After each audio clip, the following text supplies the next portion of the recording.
What is going on, everybody? Welcome back to another episode of The Final Whistle. I'm Danny Erb, joined alongside my guy, Nathan Osler. And today, we have a very special guest from YouTube, over 618,000 subscribers, one of the best sports content YouTubers. Personally, one of my favorites of all time, a legend, Pittsburgh guy, loves to make sports content. He's a funny guy. Mr. UrinatingTree, everybody. Welcome to the show. Thank you, guys. Welcome to the pod.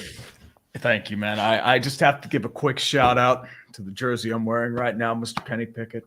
I believed in him since the beginning. He got a bad shake here, but now he is a Super Bowl champion. Hey, Kenny Pickett had a game-winning Super Bowl drive. He had a game-winning Super Bowl drive. He turned the ball over, but we don't care about that. He played in the Super Bowl. He led a team to glory, just as I predicted. He kneeled the final ball, the final Yes. snap of the game down, and the confetti rose. Kenny Pickett, Super Bowl champion, before Josh Allen, Lamar Jackson, Joe Burrow, Nikola Jokic, anyone. Hey, LeBron, Jokic did make he has a ring. but not a Super Bowl. Okay.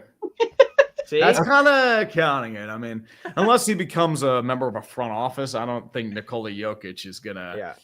I made take a. a Super Bowl ring. I don't know if you see this comment. I made when I was for broadcasting, I had to do a commentary, and I made a commentary about how Kenny Pickett would be a top 10 quarterback at the end of That's a reach. And it was rage bait because I wanted the I just wanted a lot of rage bait, but then I kind of said it so much I started to believe it, and that's what gets you, man. He's my guy. You That's see my that guy. final year, him throwing to Jordan Addison, and it's just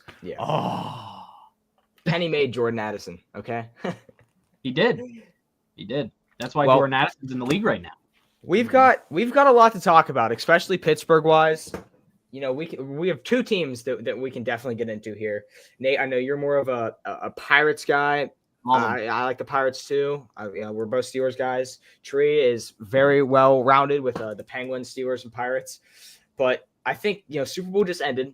Gotta get into some football talk here, man. The Pittsburgh Steelers, it's not done. You would think that when this season ended, right, it would be done. We wouldn't have to deal with any drama until maybe September again. No, literally within an instant. Yesterday, or was it this morning that I woke up and saw this, Nate? What are you talking about? What you sent me on Twitter. Oh, the sell the billboard. Oh, today we see this. Wake up! This is on Twitter. The standard is mediocrity. Trade Tomlin or sell the team. Rooney, we've had enough. We've had an episode, where me and Nate discussed should Mike Tomlin go or should he not. I am very pro Mike Tomlin. I love Mike Tomlin. I don't see why people are wanting him gone. And I defend Mike Tomlin. Nate is on the other hand. What is your take on Mike Tomlin and his situation in the Pittsburgh Steelers organization? Starting with a heavy thing with me is I think he's a good coach. I just think he's been well past his expiration date for a while. He hasn't evolved in a long time. He's still running the same schemes that he did when he first started. Tampa 2, passive defense, zone coverage. And it's been picked apart. Julian Edelman came out in a podcast and said they just run the same things over and over again. And most of the time, it's just hoping TJ Watt and Alex Highsmith just do superhero stuff and make it go hog wild. So my comparison to me, it's like Andy Reid in Philadelphia. Because when Andy Reid ended in Philly, it had gotten well past stale. There was a lot of drama. He was past his expiration date. And when they made their separation, it wasn't ideal, but at the end of the day, it took them a while to get it back as well. Kansas City would go on to have success under Andy Reid, and the Eagles would have success as well. But it's one of those things where it's needed to be done just to evolve as both for coach and franchise. Although, to be quite honest with you, I don't know if Mike Tomlin gets another job. I think he just goes to Fox. Why would he want to? I can't agree with you. I think that if the Steelers were to let go of Tomlin, which I don't think would be the best scenario. He's not going to do it. They're never going to do it. We all know. Who is, in my opinion, if you're getting rid of a head coach and you're in a win now, mode, there's not a better option right now in the coaching free agent, pool besides a guy like Bill Belichick, who's now at North Carolina. But, I don't know. I don't think there's a better option than Mike Tomlin. I think that this billboard is a perfect example of how spoiled Steelers fans are with, and Pittsburgh's, honestly, no, it's probably just Steelers fans are just spoiled with winning in the past and having a winning record, that they are spoiled, in my opinion. May I add something really quick? Sure, Nate. I think with Mike Tomlin, like what you're saying, Danny, I think a lot of people that throw the who are you going to get argument out, I think we forget Mike Tomlin practically came from nowhere. Yeah, that's what I'm thinking. Like nowhere. most of the time they hired were unproven defensive coordinators. They never bought proven coaches. Like Chuck Noll, unknown defensive coordinator. Bill Cowher, defensive coordinator under Marty Schottenheimer. But Mike Tomlin was a one-year defensive coordinator who won a ring in Tampa Bay as a defensive backs coach. Like he wowed in the interview. That's why he got it. It was either him or Russ Grimm. Like they don't go after proven names. They go after young, hotshot defensive coordinators. That's always been their thing. So I know everyone says, oh, who are you going to get? It's like, we'll just find a guy and interview him. My question is, do we trust RD2 enough to succeed in that? Because, I mean, he's Dan without anything that made Dan great. He's just clinging on to the past. And, I mean, if you look at the NFL player ratings, it's not good. He's looked at as kind of a cheap ass. And then he comes off and says it's a media opportunity. I'm like, dude, what are you doing? Yeah, his infamous Steelers State of the Union. Yes. When he gave those answers. And what's funny about it is I was listening, I think it was 93.7. They made the good point. You can't find this thing anywhere. It's like gone. There's like no video footage of this thing. Like I can't go through and find this. So you have to trust like if reporters heard questions right or whatever. And the one question that stuck out with me with Rooney II was, they asked him, did you learn anything from your last quarterback situation? He flat out said, we didn't. There was nothing to learn. I don't know how you see that and are like, we failed with Kenny Pickett. I wanted him to succeed. You want to see the hometown pick guy succeed, of course. But if you have him on there and you just ship him off to Philly, now that he's a Super Bowl champion, I had to throw that in there. You ship him off to Philly. It failed for 2 years, and you basically saying you learned nothing in that entire situation. That kind of just shoots at me at like, what are you doing as owner then? Because this is a town in Pittsburgh. We'll get to this with the Pirates, of course.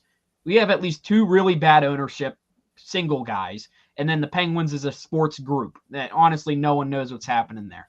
But when I'm looking at these ownership groups, I'm a big diehard Pirates guy, and I've even told this to my parents. I'm starting to get more frustrated with Rooney II just because there's a higher standard of Steeler football than Pirates baseball in this city, which is funny for me to say because I want to see the Pirates win something desperately. But it's to the point where he gives these like State of the Union addresses for Steelers fans, and it's kind of like the wording that you want to hear. That kind of just drives me nuts. Like he's not saying like things that are truthful. He won't say, you know what, the quarterback situation failed. We need to get better. No, it's we didn't learn anything.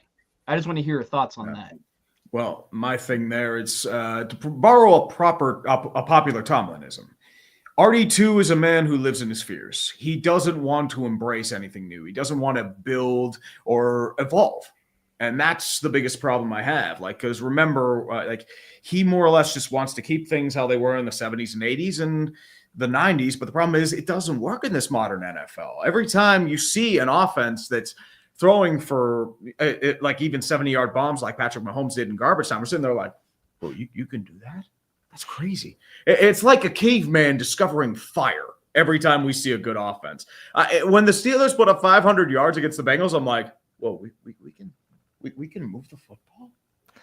Oh. And it's just crazy because we're used to like, if there's one reason to like bash Mike Tomlin, it's because he trusted Randy Fichtner, Matt Canada, and Arthur Smith to run his offenses.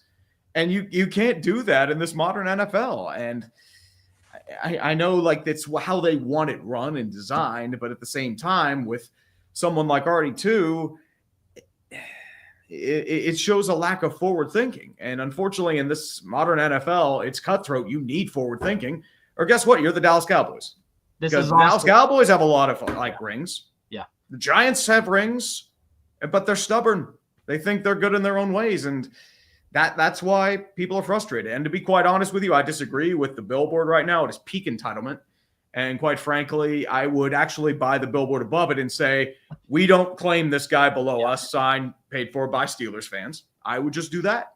because quite frankly, this team isn't worth a billboard. They're apathetic in their own ways. Quite frankly, the Pirates, they're worthy of a billboard. If you're going to do something, at least do something creative, like where the Upon the Hockey sign is on Mount Washington. Yeah. Put it there. Like, come on, don't do this. Like, oh boy, it's in, I don't know, maybe it's in Allentown or Carrick. Wow, that's totally going to get to Artie too. And he's just going to sit there and think, you know what? Maybe they're right. I'm going to sell the team. No, he's not going to do that.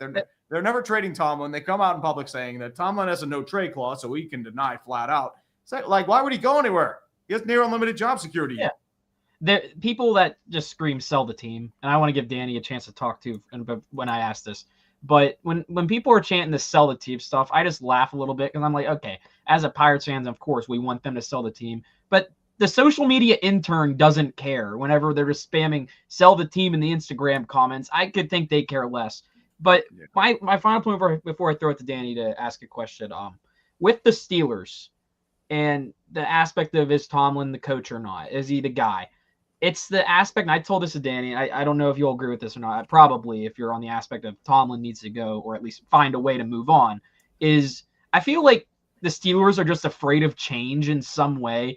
They want to keep the winning football up, which I completely agree. I want to see that keep going. But the aspect of change in a league in the NFL today, it's a very offensive-minded NFL. You see these other quarterbacks, and especially the AFC North, Joe Burrow, Lamar Jackson, those guys can put up points. That I was surprised the one time against the Bengals this year, the Steelers offense was able to keep up. That was honestly the win of the year, that and the Commanders. Those are the wins of the year, in my opinion, because the offense showed up in a big way. And then the Browns, we don't know what they're doing at quarterback. But, like, there is a miles of a gap between Joe Burrow, Lamar Jackson, and then whatever the Steelers and Browns are going to throw out there next year. Because who knows? It might not even be Russ or Fields. Personally, I would love to see Fields come back on, like, a prove-it type of thing more than Russ.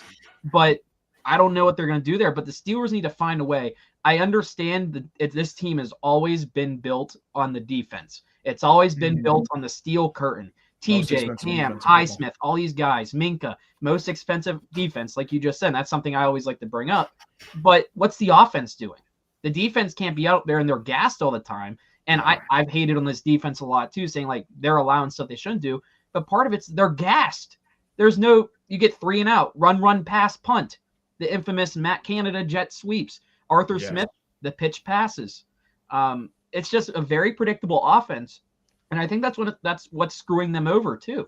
It's an offensive-minded NFL, and they don't want to make the necessary changes to adapt to the offensive-minded NFL.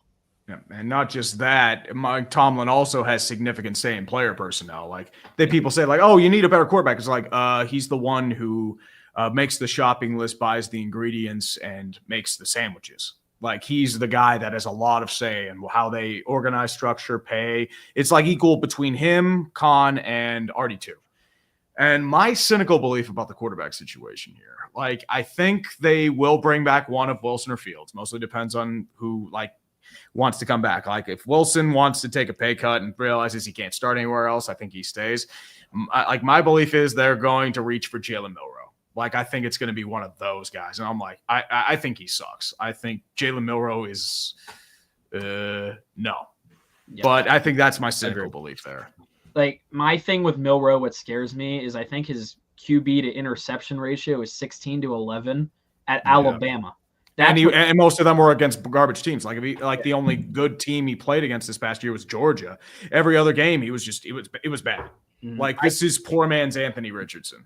I completely see them getting a Jalen Milroe probably in round 2 if he's there. But I'm really scared they're going to reach round 1. But I know Danny probably has a question. But my final question about the quarterback situation is if they're bringing back Russ or Fields, I think a lot of Steeler fans, we see so much stuff on the internet. And everyone has their opinion of who's the one pulling the puppet strings. Who's making the decisions? Is it Rooney? Is it Omar Khan, which I don't really think it's Omar Khan at this point? Or is it Mike Tomlin? If Russ or Fields comes back, who is the main guy making that decision? Because some people think it's actually Rooney here over Tomlin. I feel like it would be Tomlin because at the end of the day, he's the one who has more say in his offense. He's going to get the advice from Arthur Smith. Okay, who do you want as your quarterback? And he'll probably say, I mean, considering the stuff rumors between him and Wilson not really getting along in terms of play style, he'll probably have to say Fields and then draft me a quarterback. I think that's what's going to end up happening. Yeah. Yeah. The whole quarterback situation is, I think it's insane. And for years now, again, it's more drama in the offseason. Now we get a report that Russell Wilson wants out. We want him out, this, that, and everything. It literally never ends for us Steelers fans with this constant drama. I've never seen it with any other fan base. But if we want to keep Russell Wilson, I don't have a problem with that. If we want to keep Justin Fields, I don't have a problem with that. I have a problem with drafting a quarterback somehow in the first round or even in the second round. I think that would be a catastrophic failure to this offseason. And what we need, we need a wide receiver. That's the number one case. There are options out there. There is Cooper Kupp. Sorry. You're on an NBA mindset. There is Cooper Kupp. And now all of a sudden, sparked out of hell, Twitter notifications come. Now Deebo Samuel wants to come up. Deebo Samuel looks like he is 200 pounds out of shape. I mean, it's ridiculous. Did you see him in the Kelly Green jersey? He looked like he was wearing a double XL and it was skin tight, right? This guy. And so now he's a trade target. So now we've been through the 49ers. We had Andrew Filipponi edging us every single day with, are we getting Bayless. Brandon Ayuk this today? Oh, it's people done. Listen to Pip Bayless. Come on. It was every day. It was, we got Ayuk. Oh, the deal is done. The deal is done. Oh, it's not done. Now it's done. Filipponi, I've met the guy. He's a nice guy. He puts out so many stories that are just to have no validity to them. And he has these sources. Who the hell are his sources? Because they're not true. And now his sources say that Russell Wilson's gone. They want him out. So I don't trust the damn thing he says, because all that happens is it riles up the Steelers fans, and it causes cancer throughout this whole fan. Get your hopes up. Every single season with this. And the thing too with something like Filipponi and 93.7 The Fan, the best moment of my life was when I got an XM sponsorship, or like not sponsorship, but like a thing in my car. I don't have to listen to them anymore. It's so great. I don't have to be rambled on about Steeler football and all that stuff. So I randomly see Andrew Filipponi like on my tweet, and I just like, oh boy, here we go. Here we go. But here's the thing. I don't want Deebo Samuel, not because of his weight. I don't want him because he's cooked. He was terrible last year. He led his team in drops, especially on that third down against the Rams. He had a chance to go in for a touchdown. Easy inside slant. Dropped it. I mean, we already had Deontay Johnson. We don't need another. Especially if he's going to cost money. And if we got Deebo, we would be right back into jet sweeps every single week. Jet sweeps this and new formations. It would open up the offense a little bit more. Matt Canada would have a hard on with that. He Endless jet sweeps to Justin Fields. Yeah, I think that's what it's going to be. I mean, we had the report that Justin Fields is going to be a punt returner.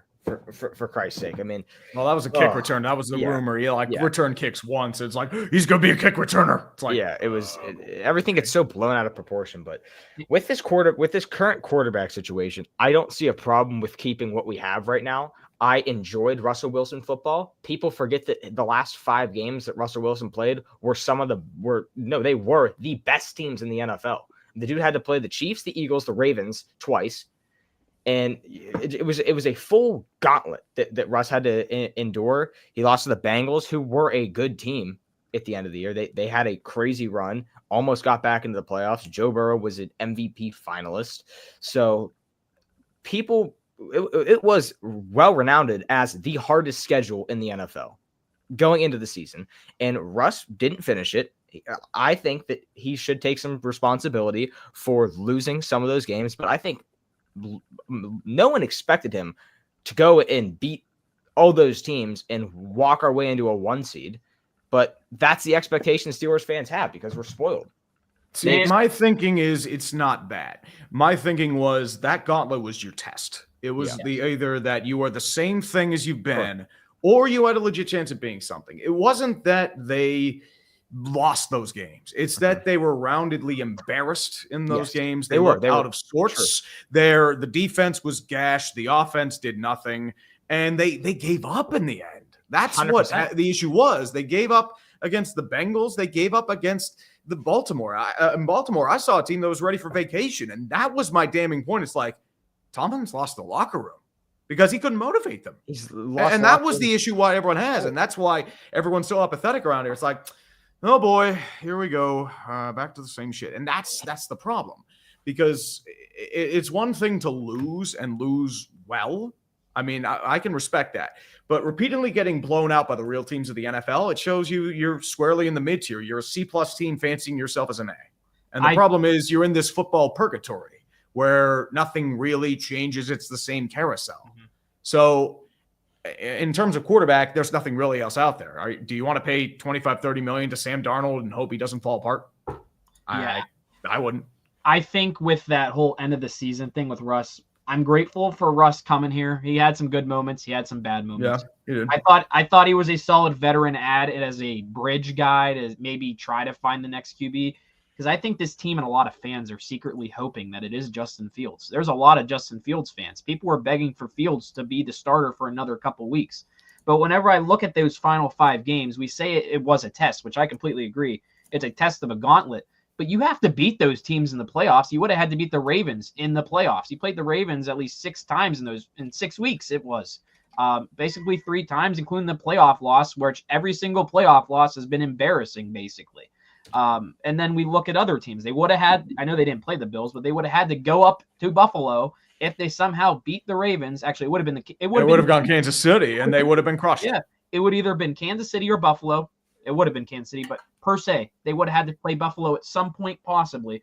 We saw how that went last year, and then they somehow tried to make it close. It's every year they somehow make it close. Like against the Ravens last year, well, not last year, but I guess last season in the playoffs, they're completely out of it, and then out of nowhere, you're like, oh, they're only down by 2 scores. Oh, they're somehow coming back. They reel you back in, and then out of nowhere, it's just like, oh, you're out of it again. Here's a Derrick Henry, like 70-yard rush or whatever it was to put a dagger into your heart. But whenever I'm looking at those games, it wasn't just a test. It was this is a test, and these are the teams you're going to have to beat in the future if you're going to want to make that jump. If you're going to want to be an elite team, and that's why I keep saying and preaching this, the Steelers, I love how they are defensive-minded, but they need to adjust to what the NFL has changed to be, and that is such an offensive-minded splash play league. It cannot be 3 and out every so often. You see the Eagles, how they played against the Steelers. They used 10 minutes of the play clock, I think. They just gashed you. You have the best running back in the game. You have a strong interior offensive line. You have a 2-way dual threat quarterback who can make plays when needed to.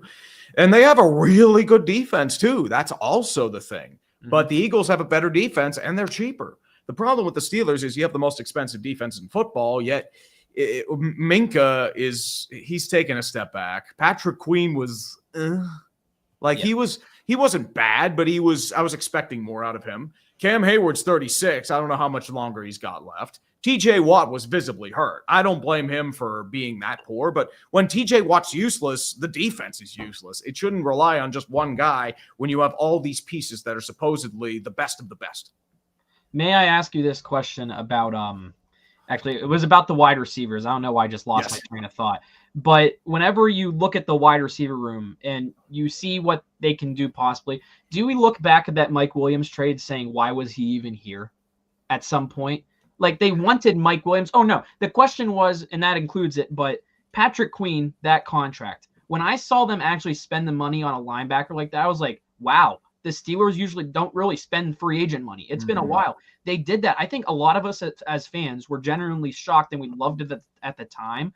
But looking at what the clear weak point was, wide receiver, it was George Pickens and basically no one else. It was a George Pickens and Calvin Austin taking an actual step forward, and I appreciated what he did a lot. But when I'm looking at that, could they have used that Patrick Queen contract, maybe made it less if they were going to get him, and could have went out and got a wide receiver at some point? Well, the thing is they tried to get wide receivers. Remember, they tried to get Brandon Ayuk, that month-long strand, and they would have gotten him if Cortland Sutton were traded to the Niners. But the problem is they didn't, and they extended Ayuk, and that might have actually dodged a bullet because he was pretty invisible this year. Yeah. Secondly, they also tried to get Christian Kirk at the deadline, but he got hurt before the deadline, so he was out. So Mike Williams was their plan, C or D. So I think that's one of the things. And it was obvious Mike Williams, great receiver. He just isn't the same after that injury this past year. Plus, they didn't really use him all that much. I remember it was only, I think, 2 or 3 moonballs. And I think that was about it. The best part about the whole Mike Williams thing is people are like, well, they were hinted at him in free agency, and then he chose the Jets. And then whenever trade deadline was coming on, we came on here, did like a trade deadline show for a little bit. And before that we went on, it was like Mike Williams is a Steeler. And it was like, oh, we missed him in free agency. Here he comes. He gets the moon ball. Everyone's hyped. That was like his one play against the Commanders. Yeah, Washington. Yeah, and then he just disappears. And there's this rumors that these writers think he just didn't know the playbook. My question is, and I think this is something we can all agree with, if he's on the team for that long, because what week was the Commanders? It was either after or right before the bye week. It was right before the bye week. So if he's on that team for this long, it would have been literally the entire second half of the season. If he doesn't know the playbook, how does he not know the playbook by then?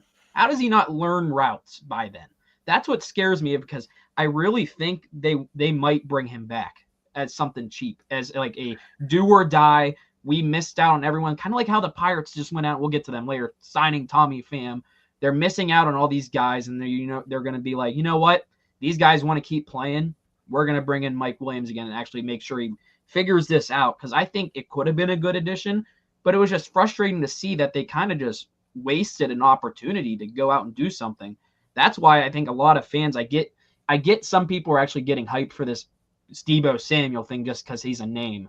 And he's a guy who's... But he's a name and name only at this point. And he's not what he was. At this point, like I was telling Danny yesterday when this came out, I was like, the thing is, it's going to be last year. People are going to get their hopes up for this. Even though I personally don't want... I would have rather had the Ayuk situation last year happen than this. But people are going to get their hopes up. We're going to hit Niners training camp. It's going to be supposedly close. And then out of nowhere, you're going to have them shaking hands with their owner, their GM, and Deebo Samuel is magically going to stay a 49er. He could just pull a James Harden where he is wearing the fat suit, and then magically, once he gets a contract, he looks like DK Metcalf. But the whole Niners situation and us getting a receiver, it is such a fairy tale at this point. I'm done getting my hopes up with these rumored free agents of the Steelers. DraftKings will put out a -150 this guy to come to the Steelers, and it's just bait. It's all bait to get guys to either bet on this or get our hopes up. But I'm so over it. I'm so over the constant, we're getting this guy. I think the best option for the Steelers personally is you're in a spot in the draft to where someone can fall to you. It is possible. Now, you would need something crazy to happen for a Luther Burden to fall to you. That is best case scenario for the Steelers. If they could somehow manage that, maybe trade up to get Luther Burden, I would love to see that. It would be one of those guys. And Buka could fall to the Steelers. I know there's a lot of mock drafts where he can. I don't see an issue with either trading a few spots up. The Steelers have been known to do that in the past. They went and got, especially under Khan, they've been more aggressive. Yeah, and when they went and they got a guy like Devin Bush, that was unbelievably shocking. And Devin Bush was a stud his rookie year, and then he got hurt and for lost his ACL. He wasn't the same. Never the same. And then Broderick Jones, same thing. Like, he has been a huge disappointment for me. Huge. I know they're playing him at right tackle when he's left, but it's been underwhelming. He's getting blown off the ball repeatedly. He takes way too many penalties. Brandon Ayuk, it's his favorite, or Brendan Perna, I should say. It's his favorite player on the Steelers because he keeps taking penalties. And it's like, really? Come on, man. I know Faltanu, you can't judge. He was injured most of the year. I know Dan Moore is pretty much gone. So they're prepping for some tackles, but why would you go tackle 3 years in a row in the first round? I feel like you'd be better off going corner or wide receiver. Speaking of wide receiver, while we're on this aspect, the biggest, I guess, elephant in the room that Steeler fans debate all the time, and I kind of want to have a talk about this. George Pickens. What's our thoughts on Pickens?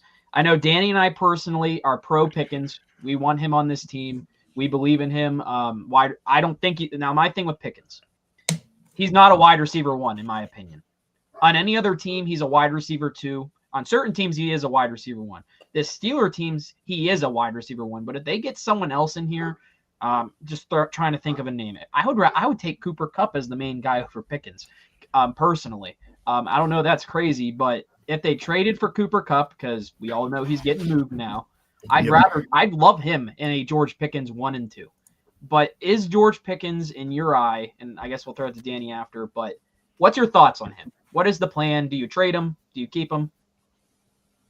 My question is, with Pickens, he's an incredible talent.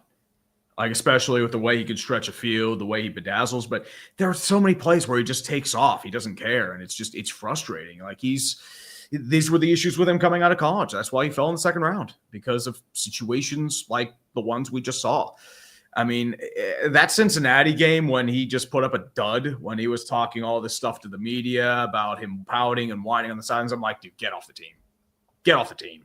Like, if you're going to pull that shit, the question is, I don't think you're going to get much for him in a trade. You'll probably get a third-round pick because you have to pay the cancer tax like Antonio Brown. But the question is, I mean, does he want out? That's the real question, because if they don't want out, I think they'll try keeping him for another year as maybe a wide receiver 1 or 2. But how will he coexist with somebody who's going to steal that thunder? Because, he does have situations where he does like to get, very, let's say, handsy with other players. Like try to fight people. Yeah. But at the same time, it's the Chase Claypool phenomenon. Do you think the talent's overcoming some of the boneheaded, like, situational play? Mm-hmm. And I know I've talked to Nate about this. It's the same cycle for the Pittsburgh Steelers. With these Devo wide receivers that come in here, it started with even Mike before Williams. Antonio Brown. You had problems with Martavis Bryant. Mike Wallace had these diva situations. Then it was bad. Then AB made it the worst it ever was. He leaves in a blaze of glory. Then we get a guy named Juju Smith-Schuster, who we love, and then he starts dancing on opponents' logos and making TikToks in the locker room and just being what the Steelers don't embrace. Then we still have Chase Claypool. He starts to do the same thing. The game against Minnesota, he's celebrating them. We're precious time on the clock. And then after that, we get George Pickens, before we got Deontay Johnson. And then he starts saying stuff in the media. Now we have George Pickens, who is fighting people and has 45 Twitter burner accounts and is the biggest menace. All I want is for a guy that just puts his head down, catches a football. You look at a guy like Larry Fitzgerald. That is the mentality that I would love for you want Hines Ward. A guy like Hines Ward who's going to catch the ball, go into the end zone. And I love touchdown celebrations. So don't get me wrong. But some of these guys need a reality check. And Mike Tomlin, and this is my big core with Mike Tomlin. I'm a huge Mike Tomlin guy. He is not a guy that will tell them, "Hey, you're going to do that. You're going to sit your ass on the bench." No, he's a player's coach. Likes it. He's a player's coach. It's why people are frustrated too. They walk all over him. They walk all over him. He has no command in that locker room for a guy like George Pickens, because I'll tell you what, a guy like Bill Belichick, this would never slide. Never. This would never slide with a guy like Bill Belichick. You'd either be off the team in a minute, or you wouldn't even have made the opening day roster. And Mike Tomlin's just not a guy who is going to give that type of command. He's not. You ever wonder why so many players always say they want to play for Mike Tomlin, right? That's part of my. Because they can do whatever they want. Well, it's also because he doesn't. He just like sets them off the side. Like, okay, we'll just set this off the side. Keep playing football. You're good. I mean, he tried it with AB. He tried it with Le'Veon. Didn't work. Yeah. This whole situation, and I'll give my take on this really quick.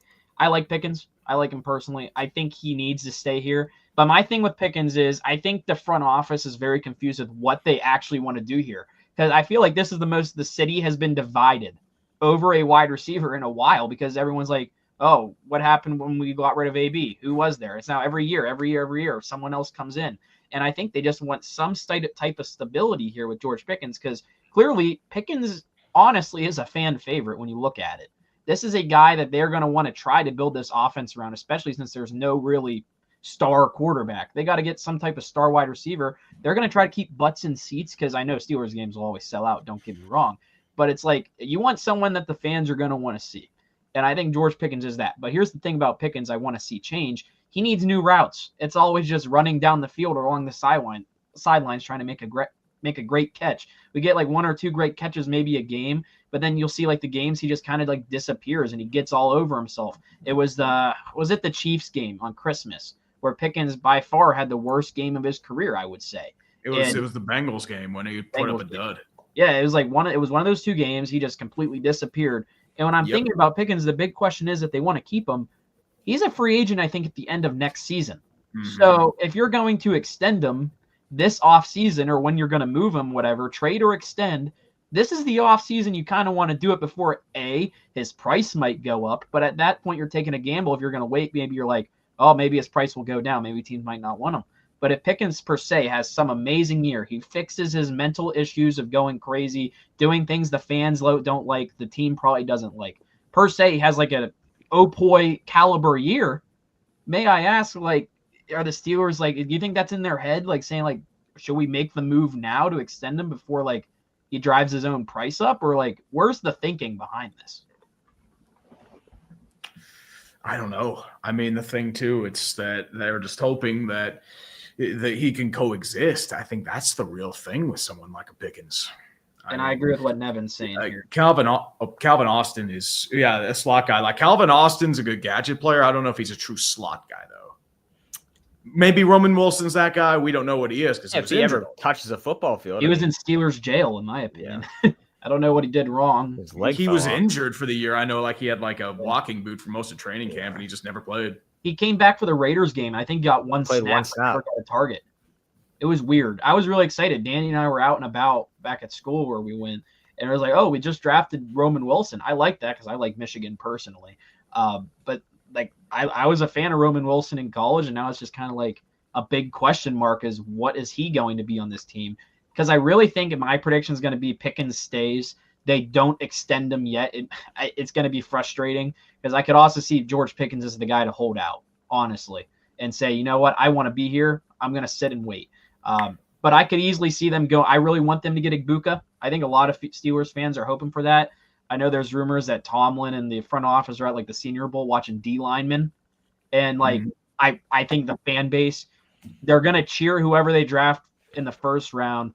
But I know for a fact, everyone in Steeler Nation, Yinzer country is begging for a wide receiver to be added. They are begging for some type of skill position player. No offense to a D lineman, but like I'd be less excited. I'd kind of be let down by that. I want to see them add something to the offense that is clearly the weakest. It's one of the weakest in this division. You can't draft a playbook. You can't. Unfortunately. Yeah. Oh goodness. Steeler football. Am I right? I mean, it's a mess. It's every year we have some crazy stuff happening. But Super Bowl banner. Looking into the draft. Even in the upcoming free agency, what do you, in both of your opinion, what is a move, one move that would move the needle in the right direction for the Steelers, in your opinion? Let's start with Tree. I'm actually going to look up these free agents right now. I know. Let's look up a little spot track here. I would say the one moving the needle would be T. Higgins. I don't think it's going to happen, but I mean, that's your move. If they're going to get a veteran, splash, I like that. If they're going to get a veteran per se to maybe mentor George Pickens, if they want like a brain in there, I wouldn't be mad at DeAndre Hopkins. Hopkins. I would not be mad at him, but I really want them to draft Igbokwe, but I'm not going to count that as a splash. If they were making a splash in free agency, the most realistic wide receiver I could see them getting is probably D-Hop. I don't see them getting a T. Higgins or a Stephon Diggs. I really do not want Stephon Diggs. I wouldn't get Diggs. He's not the same as he was. He's coming through multiple injury years. He ran himself out of Buffalo. Yeah. If they think it's going to be someone like a Stephon Diggs or an Amari Cooper, we can't handle Diggs. I'm like, that's why I'm leaning D-Hop. If you're going free agent splash. I mean, with Hopkins, I mean, he was not the same as he was this past year. So, I mean, you're looking at him as probably like a Jericho Cotchery type or even that Allen Robinson wide receiver 3-4. Like, you're not looking at him as a number one or a number two. Mm-hmm. Maybe just sign AB back. He wants back. AB and Bill, get the gang back together. It'd be like Cutchin is 1-year deals. No offense to Andrew McCutcheon. The CT3. Yeah. If you're making $5 million a year like Cutch, you don't complain. He was one of our best hitters last year. Yeah, of course. He was. I mean, should we pivot into baseball now? I guess final thoughts about the Steelers. Sure. I guess overall, like, what is the state of this team? Like, what are we thinking? Actually, no, final question. Who's the quarterback? Let's just do that. Who is QB week 1? Not preseason week 1, but week 1. If I had to put money down, I would say it's Russell Wilson. I think that they get something done with Russ. He seems like he wants to be here. I think half the fan base likes him. I don't know. There's these Fields Glazers out there that think that Justin Fields is just going to save us from eternal hell, but I don't think he is, and that's why I'm more of a Russ than a Fields guy. But we've seen Fields play. He can be explosive at times, but I don't trust him to win a big game. Fields didn't really do much in a Smith offense. Like his explosiveness wasn't really there. He didn't make mistakes, but it was more of a conservative thing. With Russell Wilson, you at least have the moon ball. You can stretch the field. Exactly. That's your main thing. But how much does he have left in the tank? That's the real question. Like if you were to put a gun to my head, I would probably say Fields because I think Wilson will probably either go to the Vegas? Giants or the Raiders. Okay. I'm hoping the Giants so I can mock 5 points. But yeah. I mean, his option now is bridge quarterback. He's not going to be a full-time starter. Denver's still paying him $30 million a year to not play for them. Now, I guess my prediction here, I will be going Fields. And what sucks about this is you see Adam Schefter and Jay Glazer giving countering stories saying Russell Wilson will not be back versus Russell Wilson, the Steelers, he wants to be back. You have both quarterbacks posting on their stories hyping up the team for next year, which I get both reasonings. I get Russ because he is the vet. I get Russ because he's the young guy. I'm picking Fields, that is. But I told this to Danny just to put a cursed thought in our heads, and I'm sorry for this. But I could see this team doing this, and I would hate it so much. The Atlanta Falcons, they're in a rough situation. No. I do not know. No. I do not know what they're doing. No, don't put the evil on me, dude. Like, I know what you're gonna say. I do not want it. He is not the same as he was. And nowhere close. This is why I could see the Steelers doing this because they're going to be contempt with this. What about they're going Rodgers? to do what they did with Russ. No Rodgers. Up the No contract. Rodgers either. Can't deal with Rodgers. Please no no shot. No, we've already dealt with one cancer quarterback in this Yeah. town way past his prime. We don't need another. They're going to eat up the Falcons are going to eat up the Kirk Cousins deal. Some of it, majority of it. They're going to roll with Penix. Kirk won't want to sit on the bench, and the Steelers will be like, "We want to be competitive. We want to go 9-8 or 10-7 next year." I could completely see a world, and I pray not. Captain Kirk is a Pittsburgh. Oh, I apologize. Kirk Cousins, he can't plant on his injured foot. No. They He's didn't run to the still right one. for that reason. He's telegraphing throws. Like he doesn't have it anymore. His body's gone. And that's what scares me sure. why they'll get him. If they get him, I think that's just such a wash and such a give up. If the Steelers are serious about winning, they don't go for You're getting a more veteran guy billboards like if you're doing that. Yeah, you're getting a lot of billboards. I think they pay need for to one. get Justin Fields because I'm actually thinking Fields will have a market in free agency, though. That's what worries me because there are teams that would take a young quarterback at that possibility. Like I'm thinking Vegas. I don't know why. Be as a starter though. I think he'll be. I mean, if it's Vegas, he's competing with AOC. Yeah, and I think he would beat him. I think not- he'd beat Aiden. Yeah. And whoever per se they draft someone because I do not think this quarterback class is that good personally. No, I am not I excited. don't love it's it. a lot of projects. Yeah. And that's the worry. That's the worry there.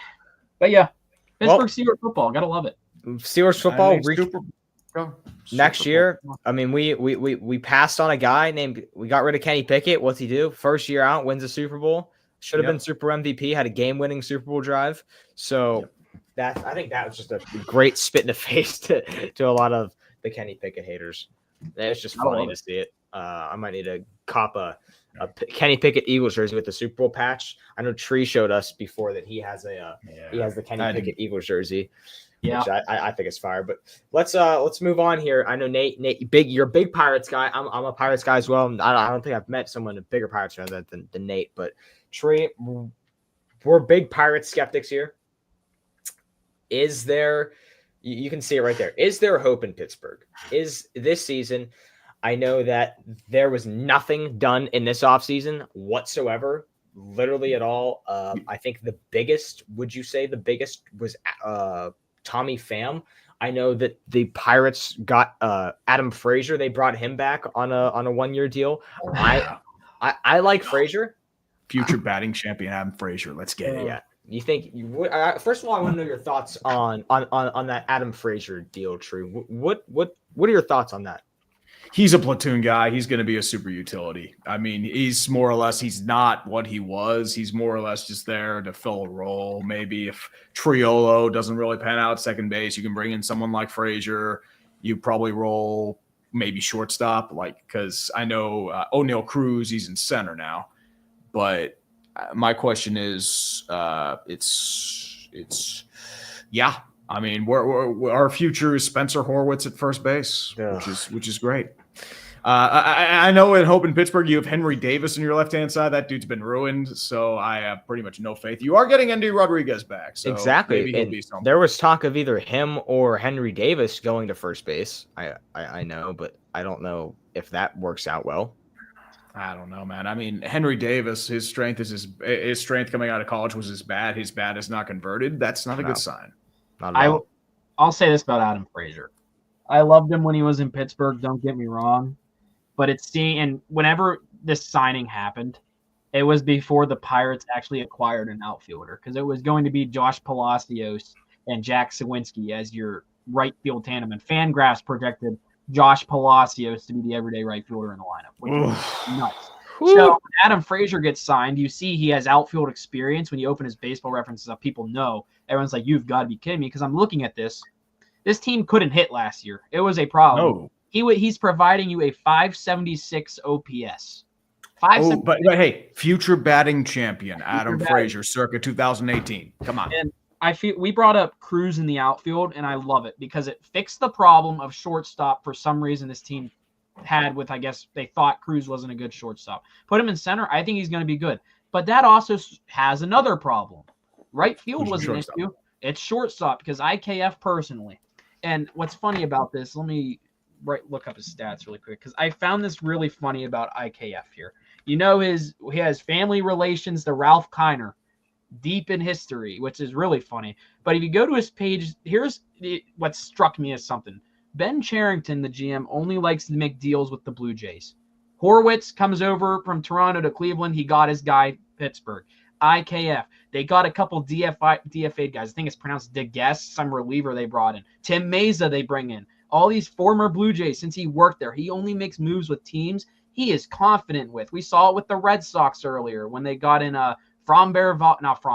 Emmanuel Valdez. I wish it was Fromber. But when I'm looking at IKF, if you go to his 2024 with the Blue Jays in 83 games, I know he was hurt a little bit, 3.2 WAR. With the Pirates in 50, a WAR of 0.4.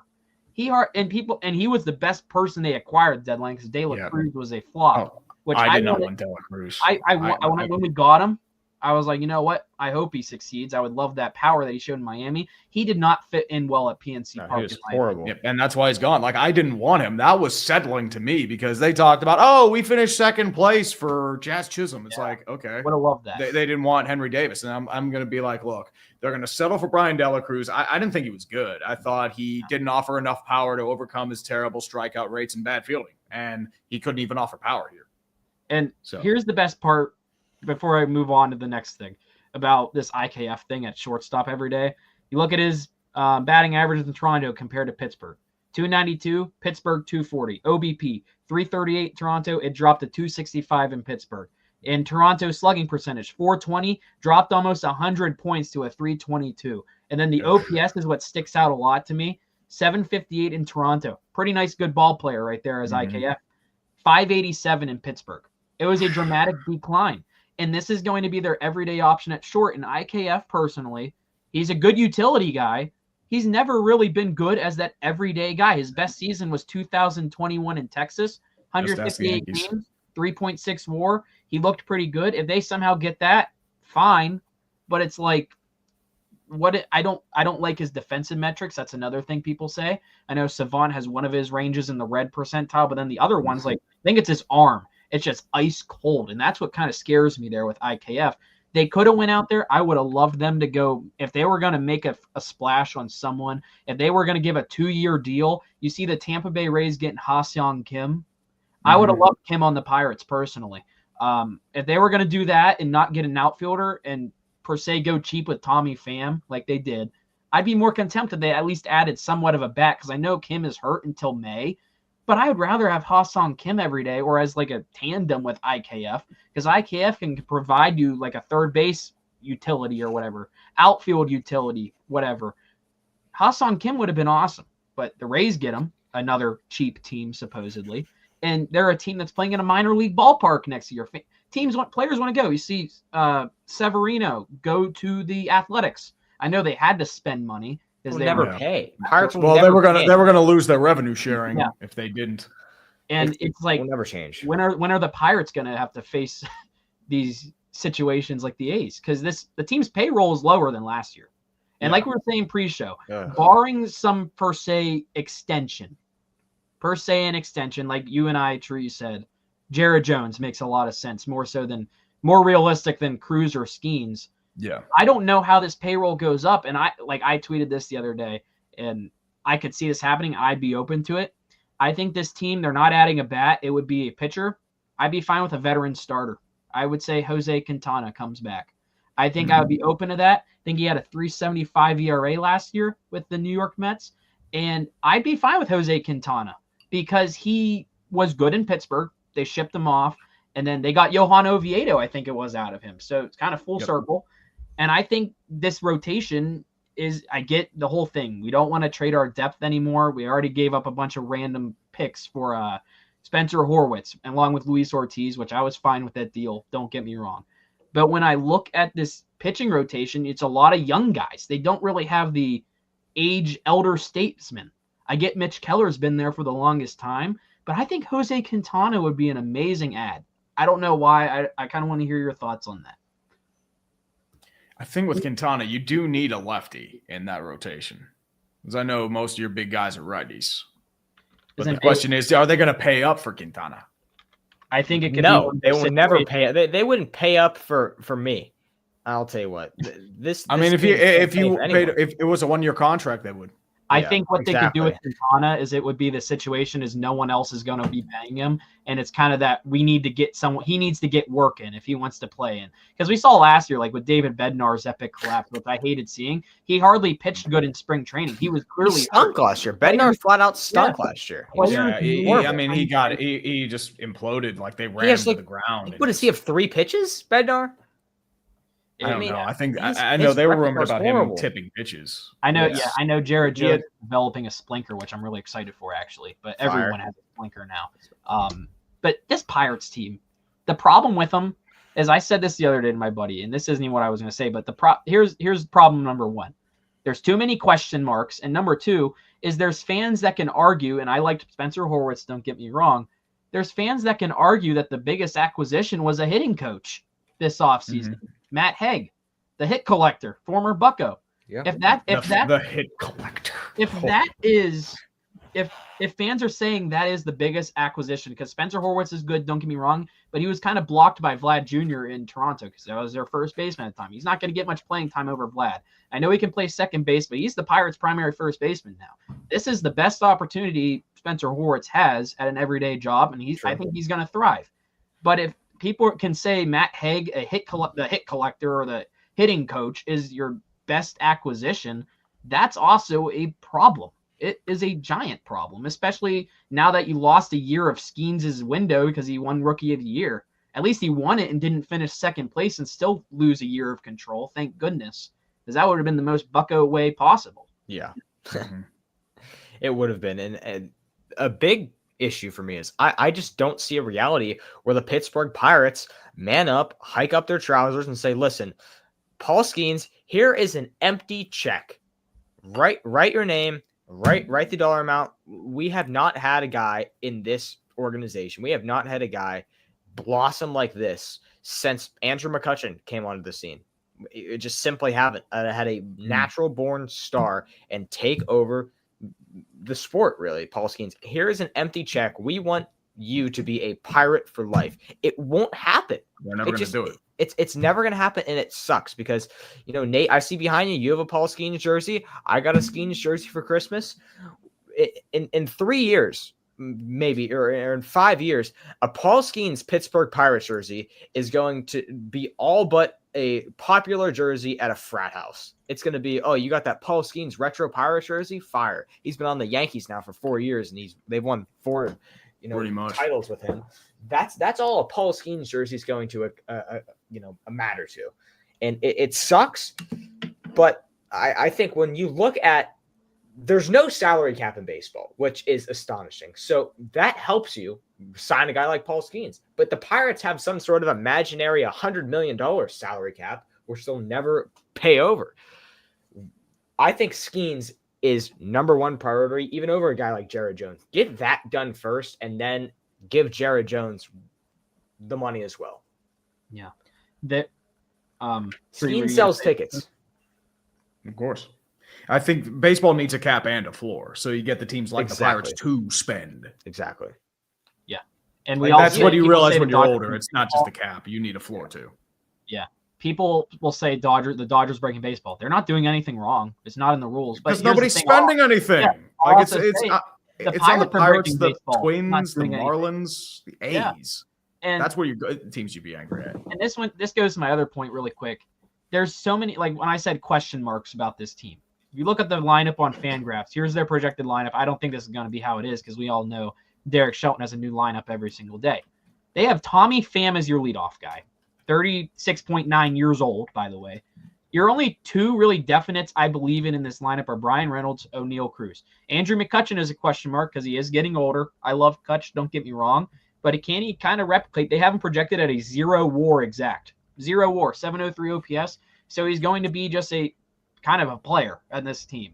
I think he'll add some pop. This team already doesn't have that pop, but your fifth guy, Joey Bart, that's mainly my first question is he going to replicate a solid season like he had last year, a surprise season?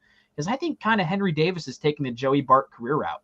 Kind of trash when they come up, really hyped up. Joey Bart was a number 2 overall pick, Henry Davis number 1 overall pick.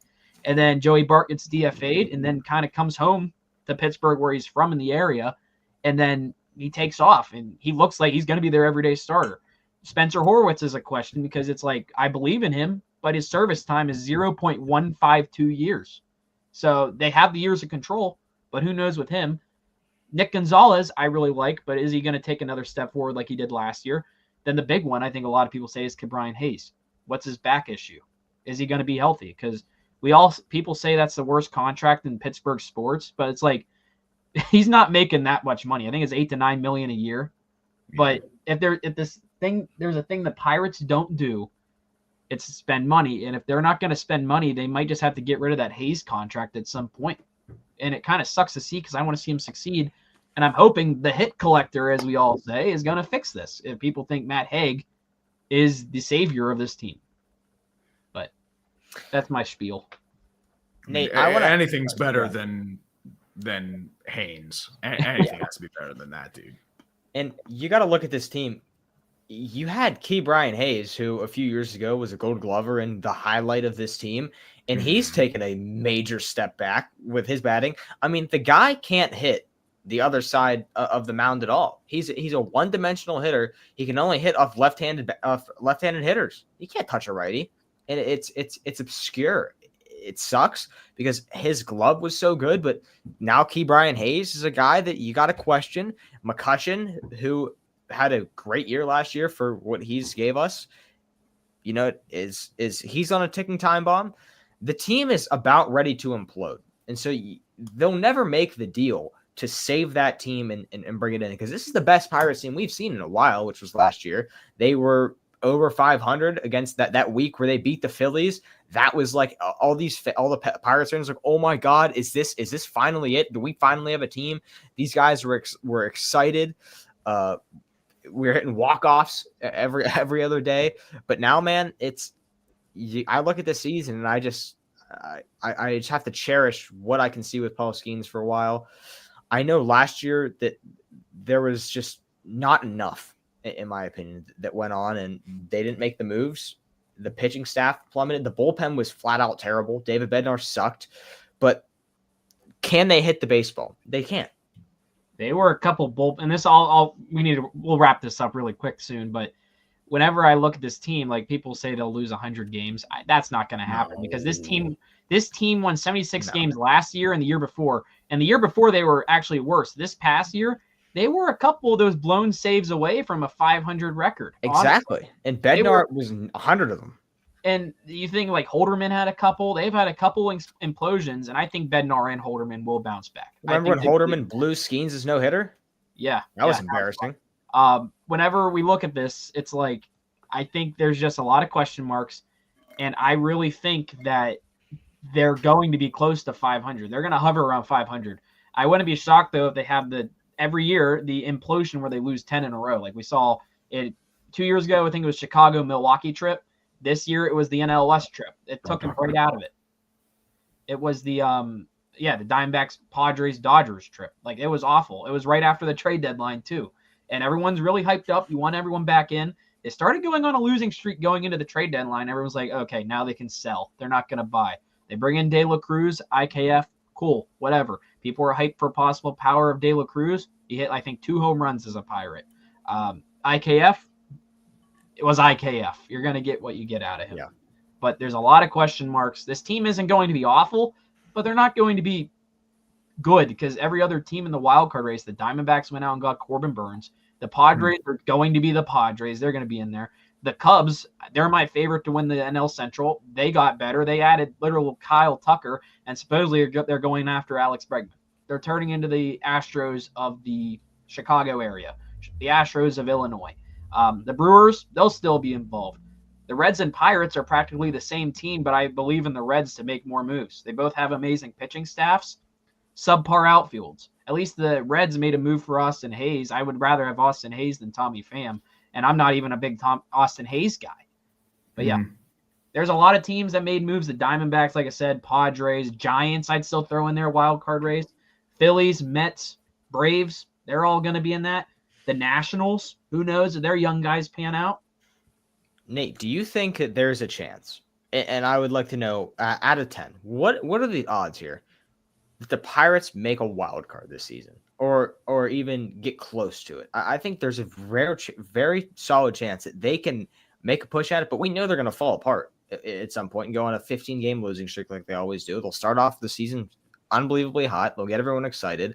Bob Nutting gets his ticket sales. Yep. And Dollar Dog Nut. And then it just falls off a cliff. One person gets hurt, you got to fill a role, and then the whole rotation's screwed up. The whole lineup is messed up. But do you think there is a genuine possibility to where the Pittsburgh Pirates make a wild card spot? Now, I have the same question for you, Tree. I'll go really quick before we run out of time. I'm going to say 3 to 4.5 out of 10, just because. Lower than I thought. Whenever when I look at it, like I just said, I believe in the Cubs and Brewers more so than the Pirates. I think the Pirates and Reds are practically going to kill each other for that third place spot in the NL Central. And who knows with the Cardinals too, because people write them off all the time. They were better last year than what people thought. Padres, Diamondbacks, Giants, Dodgers, they're better. It's going to take a monumental collapse or just failure from a couple of those teams. It would probably be the Brewers or Cubs, one of those easily. The best chance Pirates have are winning the division. Let me just say that. Exactly. The NL is just so stacked. It's just so stacked. The Mets, Braves, and Phillies, that's 3 spots. I think those are locked personally. If one of those teams collapses, it's probably the Braves personally. I think the Mets and Phillies are better than the Braves right now. Padres, Diamondbacks, Giants, I think the Giants will collapse. They'll probably end up like the Pirates. But I don't believe in a lot of those teams collapsing. And the Pirates' chance is literally bank on them winning the NL Central. Because if they get in a wild card round, like people said, I wouldn't want to face that pitching staff. I would not want to face. I wouldn't want to face Skeens, Keller, and Jones. If Jones and Keller are at their peak, like we saw them a bit last year, especially Jones, especially like first half Jones, I wouldn't want to face those 3. Even if you're like a good team, I wouldn't want to face those 3. If you're the Phillies, if you're the Mets, I wouldn't want to face those guys personally. But yeah, I'll say 3 to 4.5 out of 10. I would say probably maybe a 3 or 4 out of 10, to be quite honest with you, because I feel like with the Pirates, it's the same thing. Do you really trust this team to win the NL Central? I mean, the Brewers are still going to be there. They still have one of the hottest bats in Jackson Chourio. I mean, Christian Yelich, he's a wild card. Who knows what it'll be, but they still have a pretty solid rotation. The Cardinals, they're probably going to fall off. I think they're in the middle of a deep rebuild. They're trying to figure out who they are. They're trying to get rid of Arenado to no success. Goldie's gone. Not just that, but they don't really have much else in their system right now. They're trying to get Dylan Carlson and a few others up to speed, but they're not there yet. The Reds are the biggest wild card to me. I feel like if they have Tito and he's as good as they are, he gets them consistent, I think they can take the division. But once again, that's a lot of ifs. In Chicago, I mean, they should win the division, but I don't know. They keep randomly imploding at random times. Lost Bellinger now. I don't know. The Reds are literally the Pirates. Like I said, they made their same amount of very confusing moves. They have a loaded infield, but they kept adding to that infield. They lost Jonathan India, traded him away for a pitcher in Brady Singer, who I don't think is going to be good in that ballpark. Don't get me wrong. That is not a pitcher-friendly park in Cincinnati. And then they added Gavin Lux. Pitcher too, so yeah, good luck. Gavin Lux is their big infield ad, and Austin Hayes. I think they had a very Pirates-esque offseason, but in a very better way than what the Pirates have done, which is kind of crazy. Yeah. Mm-hmm. Yeah, Bucko baseball. It's fun. It's Pittsburgh sports is just a wonder. Magic at this point in life, Nate. But I think we touched on everything, honestly, that is wrong right now in the sports in the Steel City. Nate, I don't know if you have any other questions for Tree. Not really. I feel like we kept them here long enough. Yeah. Oh, good. It's about dinner time for me, so time Well, to eat up for that 9-8 Super Bowl. Yeah. Maybe I'll put up a billboard. Put up a bill. Wait, here. One question: when do we see the Penguins sell the team billboard? I don't know, man. I probably not for a couple years. I give it a week. Most of the thing is sell it back to Mario. That's what it's going to be. Yeah. Fenway Sports. FSG needs to FS go. I like that. I like that a lot. Well, Tree, I want to thank you for coming on today's episode. It really means a lot to us, and thank you guys for having me on. I appreciate you coming on. You were awesome. Thank you, guys. I mean, it was a good time. It was fun. Thank you so much. Well, for everyone else watching, that'll do it for today's episode. Again, another thank you to our guy UrinatingTree. Make sure to subscribe to his channel. We'll put his link in the bio. Check him out if you haven't seen him, if you haven't heard of him. Makes really funny videos, good stuff. But yeah, thank you all for tuning in. We will see you guys next time.